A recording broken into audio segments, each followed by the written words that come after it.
Nos acompaña en esta parte del programa José Miguel Vivanco, director para las Américas de Human Rights Watch. Señor Vivanco, buena tarde, gracias por estar con nosotros. Un placer estar contigo, Idania, esta tarde, en un día tan importante para Venezuela, para los demócratas, para aquellos que luchan por la vigencia de los derechos humanos en ese país.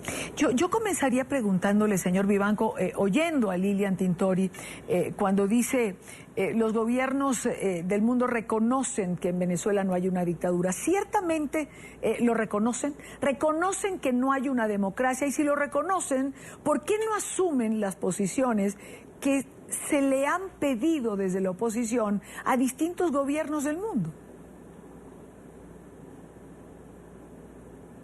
Idania, los gobiernos lamentablemente se mueven por intereses, no por valores.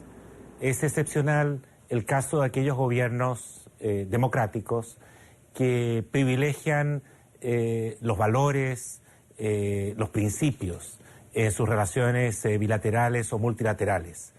Y Venezuela sigue siendo, a pesar de la crisis, a pesar de la bancarrota, a pesar del desprestigio nacional e internacional del régimen que gobierna Venezuela, es un país con unos recursos naturales en materia energética que son sumamente atractivos y muy importantes para esta región y otras regiones del mundo. Y es eso lo que lleva muchas veces a los líderes democráticos a sacarle el cuerpo a la jeringa, a evitar llamar las cosas por su nombre.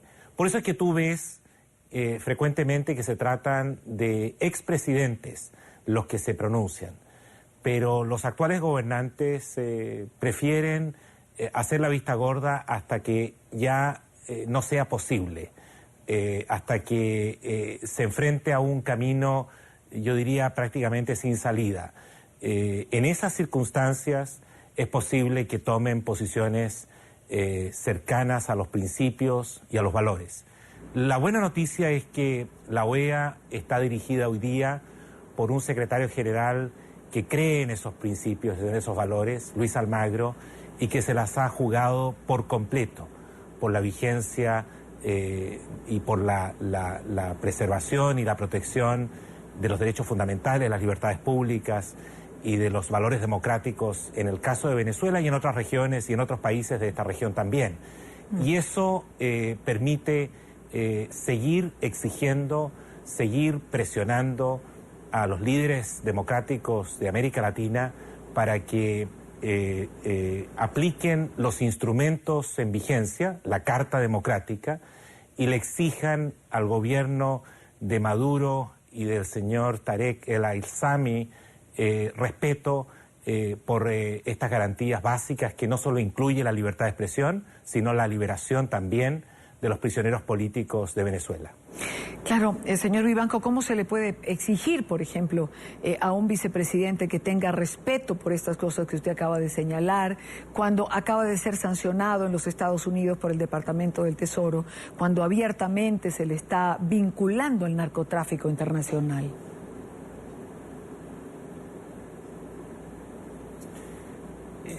Mira, Idania, esa es parte de la complejidad y la tragedia de Venezuela. Ya no estamos hablando de un gobierno autoritario, de un gobierno que ignora algunas normas de una democracia representativa. Estamos frente a un régimen que se conduce como una típica tiranía, con una enorme concentración de poder, con unos jueces que son simplemente unos burócratas que siguen instrucciones del Ejecutivo, con un Consejo Nacional Electoral que no tiene la más mínima independencia y que ha servido para despojar al pueblo de Venezuela de sus derechos constitucionales, sus derechos al referéndum revocatorio y a elecciones de gobernadores durante este año.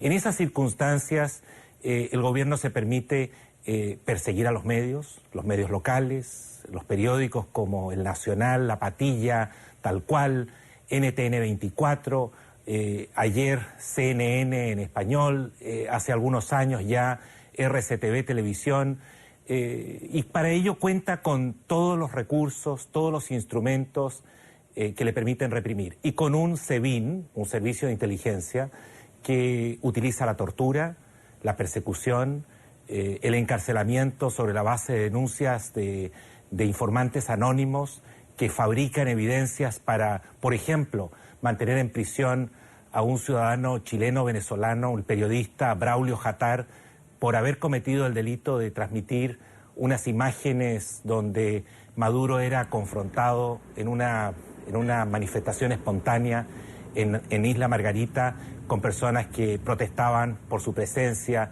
en ese barrio en Isla Margarita. Eso constituye un delito hoy día en Venezuela y eso le ha costado la libertad a Braulio Jatar. Este sábado se cumplen 3 años de la injusta persecución, detención arbitraria de Leopoldo López, y hay tantos que están en circunstancias similares. Por eso es que se hace difícil considerar que estamos frente a un régimen siquiera que guarda una fachada de democracia. Creo que hoy día el régimen de Maduro actúa de una manera absolutamente descarada y debe ser enfrentado como tal por las democracias latinoamericanas. Cuando comenzamos la entrevista, usted me decía, me saludaba y me decía, en un día tan importante para Venezuela y para los defensores de los derechos humanos. ¿Por qué se hace importante este día? Es importante, Dania, porque marca el regreso de una mujer como Lilian Tintori, que ha mostrado una valentía, un coraje extraordinario y que viaja por el mundo denunciando lo que sufren los venezolanos, no solo en términos de represión en materia de derechos civiles y políticos, sino también en el ámbito de lo que es la crisis humanitaria, el desabastecimiento, la falta de medicinas que aqueja a los sectores especialmente más vulnerables, más pobres de Venezuela. Esa mujer, Lilian Tintori, da una lucha por la causa de los derechos humanos, no solo por su marido injustamente detenido, sino también por otros prisioneros políticos y por aquellos que siguen siendo perseguidos, y por la falta de libertades, por la censura a CNN en español, por todo lo que está ocurriendo en Venezuela. Es importante su regreso a Venezuela, y es importante además que aquellos que les preocupa la situación, la crisis por la que atraviesa este país desde hace ya largos años, apoyen y escuchen a esta mujer que se ha convertido, creo yo, en un símbolo para la causa de los derechos humanos en Venezuela. José Miguel Vivanco, director para las Américas de Human Rights Watch. Gracias por habernos acompañado estos minutos en vivo y directo desde Washington. Buena tarde para usted. Muy buenas tardes, un placer estar con NTN 24. Igualmente haberlo tenido. Buena tarde.